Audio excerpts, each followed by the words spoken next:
Shalom, salam sejahtera untuk kita semuanya. Saudara-saudaraku dimanapun Anda berada. Bertemu kembali bersama dengan saya Pendeta Daniel Siswanto. Dan kita melanjutkan pelajaran sekolah sahabat kita. Saudara, kita telah tiba di pelajaran yang kedua di tahun 2022 ini. Satu pelajaran yang cukup menarik dengan judul Pekabaran Kitab Ibrani. Namun sebelum kita mempelajari lebih dalam, mari kita tunduk kepala dan berdoa. Bapa yang penuh kasih, Allah yang berkemurahan, kami bersyukur bila mana kami boleh kembali mempelajari akan firman-Mu melalui pelajaran sekolah sahabat. Curahkanlah kuasa Roh Kudus-Mu kepada masing-masing kami ya Tuhan, agar kami dimampukan untuk mengerti dan memahami firman ini. Dalam nama Yesus kami berdoa. Amin. Pekabaran Kitab Ibrani. Ayat hafalan kita terdapat di dalam Ibrani 8 ayat 1. Inti segala yang kita bicarakan itu ialah kita mempunyai imam besar yang demikian, yang duduk di sebelah kanan tahta yang maha besar di sorga. Apakah pekabaran utama kitab Ibrani? Yesus. Ya, Yesus adalah pokok bahasan kitab Ibrani ini. Dia memenuhi semua janji yang telah Allah buat dalam perjanjian lama, dan dia mewakili realitas dalam perjanjian baru. Bagaimana Yesus diperkenalkan dalam kitab Ibrani? Mari kita pelajari selanjutnya. Di pelajaran hari Minggu, Yesus adalah Raja kita. Poin utama dari kitab Ibrani adalah bahwa Yesus adalah imam besar yang duduk di sebelah kanan tahta yang maha besar di sorga. Ibrani 8 ayat 1. Ketika Adam dan Hawa takluk kepada iblis, Yohanes 12 ayat 31, Yohanes 14 ayat 30, Yohanes 16 ayat 11, Yesus adalah penguasa alam semesta. Ia datang mengalahkan iblis di kayu salib dan memulihkan hak untuk memerintah mereka yang menerima dia sebagai juru selamat mereka. Kolose 2 ayat 13 sampai dengan 15. Dua pasal pertama kitab Ibrani berfokus pada pengukuhan Yesus sebagai raja. Ibrani 1 ayat 5 sampai dengan 14 memperkenalkan tiga bagian upacara penobatan sang anak, yaitu yang pertama, Allah mengangkat Yesus sebagai anak kerajaannya. Ibrani 1 ayat 5. Yang kedua, Allah memperkenalkan anak ke pengadilan surgawi dan semua malaikat Allah harus menyembah dia. Ibrani 1 ayat 6 dan ayat 8. Allah memproklamasikan pemerintahan kekal anak. Ibrani 1 ayat 8 sampai dengan 12.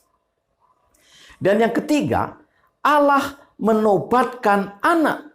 Ibrani 1 ayat 13 dan 14. Pertanyaannya adalah, perjanjian baru memperkenalkan beberapa hal yang penting, yaitu bahwa di dalam Yesus Allah memenuhi janjinya kepada Daud. Sebagaimana tertulis dalam 2 Samuel 7 ayat 8 sampai dengan 16 dan Lukas pasal 1 ayat 30 sampai dengan 33. Apa saja di sana? Pertama, Yesus lahir dari garis keturunan Daud di kota Daud. Matius 1 ayat 1 sampai dengan 16. Lukas 2 ayat 10 dan 11. Yang kedua, selama pelayanannya, orang sering menyebut dia anak Daud. Yang ketiga, Yesus dieksekusi dengan tuduhan bahwa dia mengaku sebagai raja orang Yahudi. Matius 27 ayat 37. Yang keempat, Petrus dan Paulus berkhotbah bahwa Yesus telah bangkit dari kematian sebagai penggenapan janji yang dibuat kepada Daud. Kisah 2 ayat 22 sampai dengan 36 dan kisah 13 ayat 22 sampai dengan 37.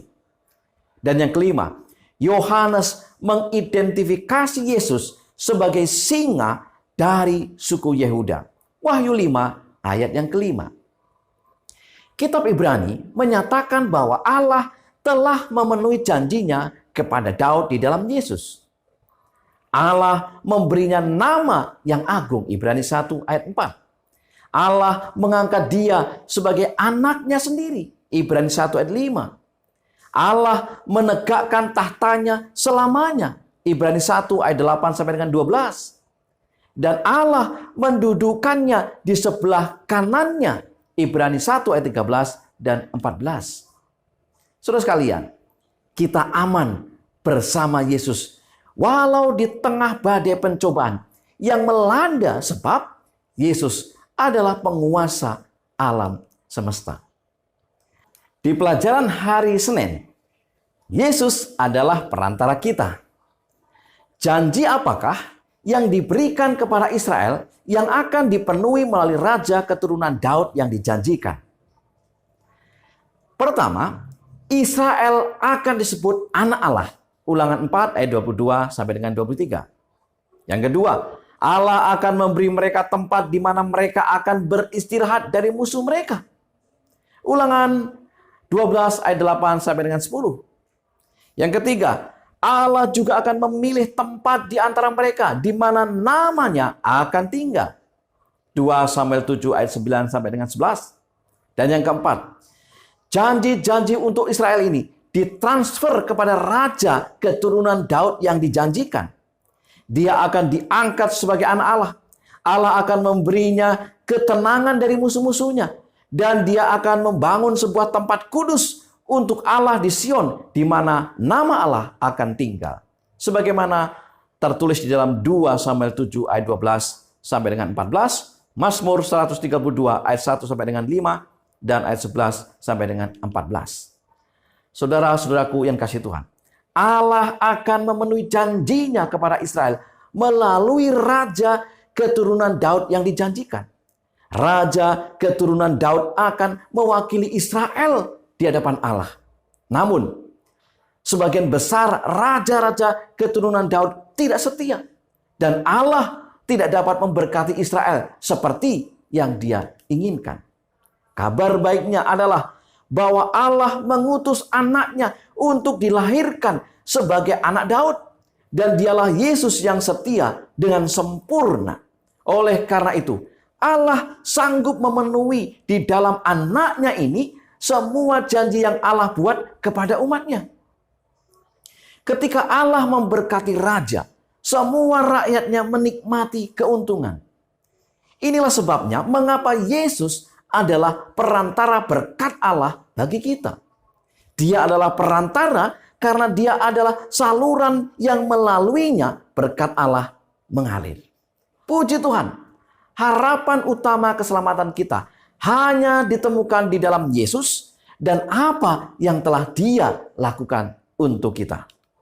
Di pelajaran hari Selasa, Yesus adalah pemenang kita. Saudara sekalian, Daud berperan sebagai pemenang Israel ketika ia menyelamatkan saudara-saudaranya dari perbudakan dengan mengalahkan Goliat. Karena pemenang pertempuran akan memperbudak orang-orang dari pihak lain. 1 Samuel pasal 17. Ibrani 2 ayat 14 sampai dengan 16 menggambarkan Yesus sebagai pemenang dari manusia yang lemah.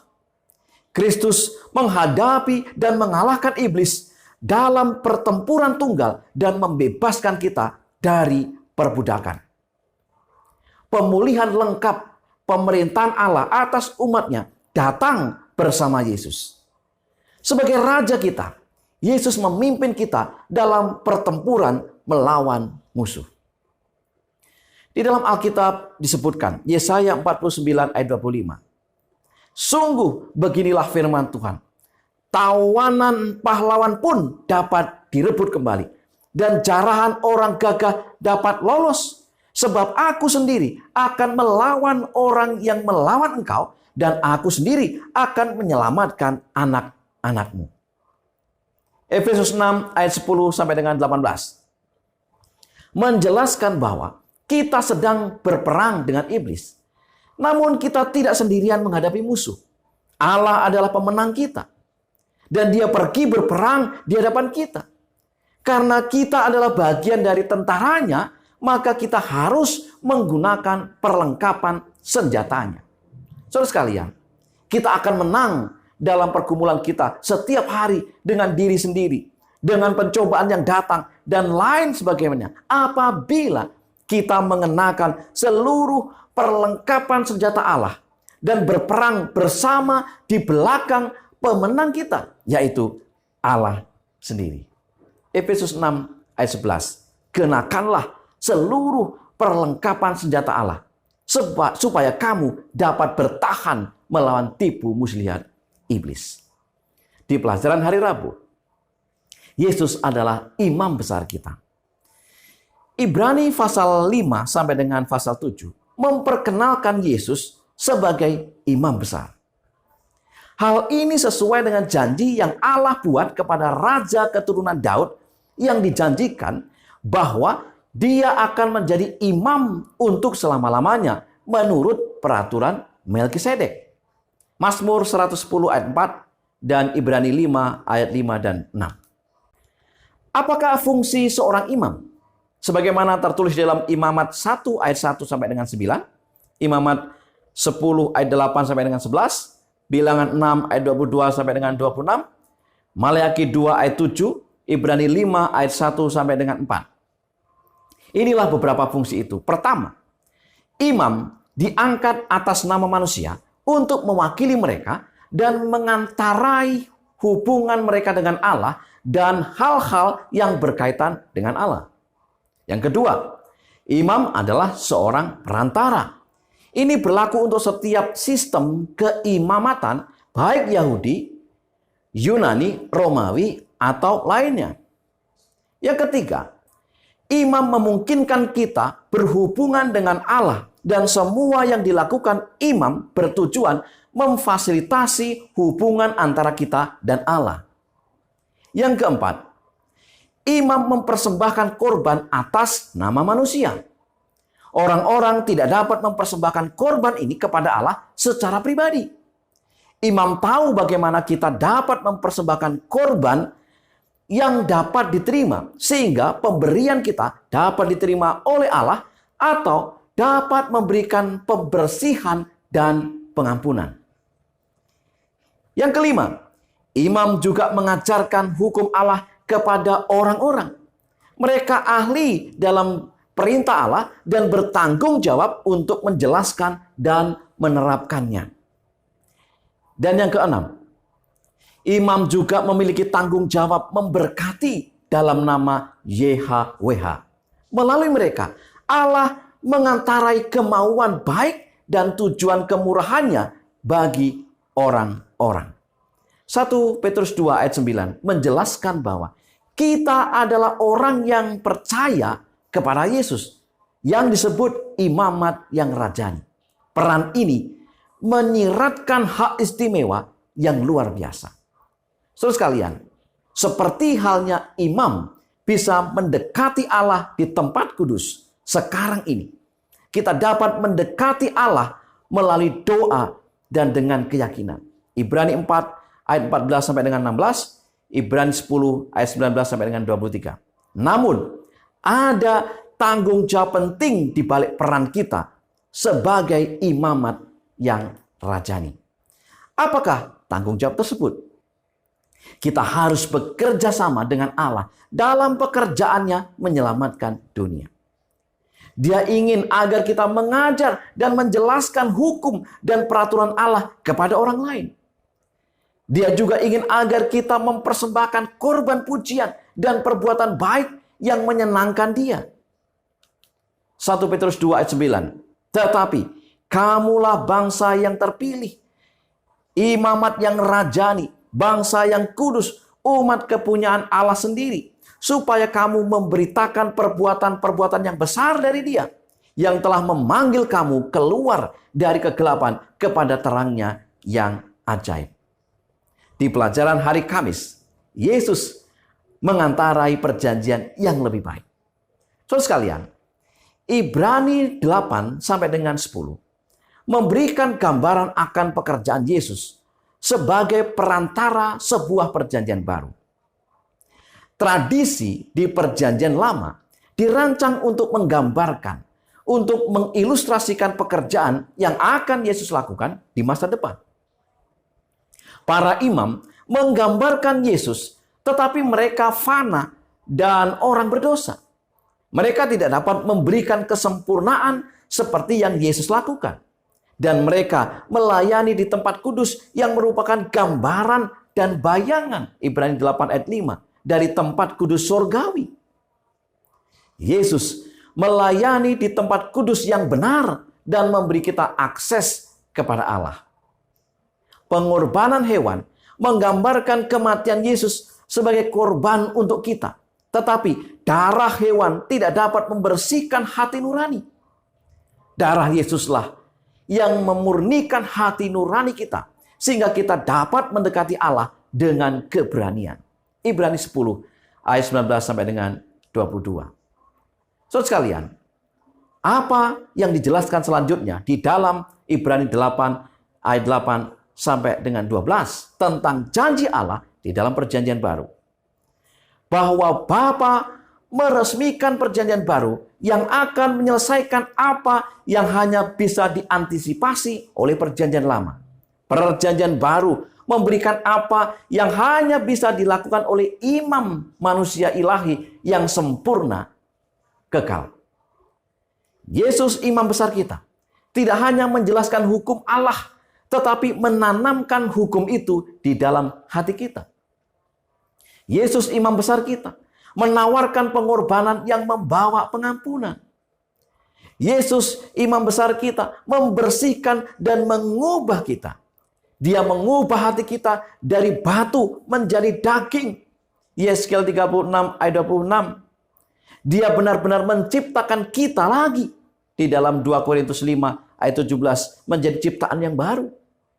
Yesus, imam besar kita, memberkati kita dengan cara yang paling luar biasa. Dengan memberi kita akses kehadirat Bapa sendiri.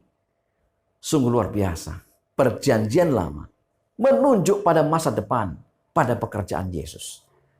Tetapi setelah Yesus menggenapinya, maka semua simbol dan bayangan tersebut sudah berakhir fungsinya. Sayangnya, sebagian manusia masih berpegang pada simbol-simbol tersebut dan sebagai akibatnya mereka kehilangan manfaat luar biasa yang ditawarkan Yesus oleh pelayanannya. Dalam tulisan pena inspirasi Ellen G. White, Alfa dan Omega jilid 5 halaman 165 mengatakan, Kristuslah dasar dan hidup bait suci itu. Segala upacaranya melambangkan korban anak Allah. Keimamatan sudah diadakan untuk membayangkan sifat pengantaran dan pekerjaan Kristus. Seluruh rencana perbaktian korban-korban adalah bayangan kematian juru selamat untuk menebus dunia ini. Tidak akan ada lagi khasiat dalam semua persembahan ini apabila peristiwa besar ke arah mana semuanya itu telah menunjuk berabad-abad lamanya sudah digenapkan. Saudara-saudaraku yang dikasihi Tuhan, sebagai kesimpulan pelajaran sekolah sahabat kita. Yang pertama, kita aman bersama Yesus. Walaupun di tengah badai pencobaan yang melanda. Sebab Yesus adalah penguasa alam semesta. Yang kedua, Yesus adalah perantara karena dia adalah saluran yang melaluinya berkat Allah mengalir. Yang ketiga, Yesus sebagai pemenang karena ia telah menghadapi dan mengalahkan iblis dalam pertempuran tunggal dan membebaskan kita dari perbudakan. Yang keempat, seperti halnya imam bisa mendekati Allah di tempat kudus, sekarang ini kita dapat mendekati Allah melalui doa dengan keyakinan. Dan yang kelima, Kristuslah dasar dan hidup bait suci itu, di mana keimamatannya sudah diadakan untuk membayangkan sifat pengantaraan dan pekerjaan Kristus. Itulah pelajaran sekolah sahabat yang bisa kita pelajari hari ini. Mari kita tunduk kepala dan berdoa. Segala puji syukur dan hormat kami naikkan kepadamu ya Tuhan. Allah yang berkuasa, Allah yang mengantarai, Allah yang memulihkan hubungan manusia dengan sorga. Sungguh imam besar yang ajaib itu telah menyelesaikan tugasnya. Dan hari ini kami boleh datang kepada Tuhan melalui pengorbanan Yesus Kristus di kayu salib, melalui keimamatannya di bait suci sorgawi. Dan kami bersyukur untuk berkat yang luar biasa ini. Terima kasih ya Tuhan, urapi masing-masing kami, berikanlah hikmat dan akal budi untuk mengerti pelajaran ini. Dalam nama Yesus kami berdoa. Amin. Saudara-saudaraku yang dikasihi Tuhan, terima kasih untuk selalu bersama dengan saya di dalam pelajaran ini. Mari kita terus menggali dan menambah pengetahuan kita tentang firman Tuhan melalui pelajaran Sekolah Sahabat kita. Selamat belajar, selamat sahabat, dan Tuhan memberkati kita.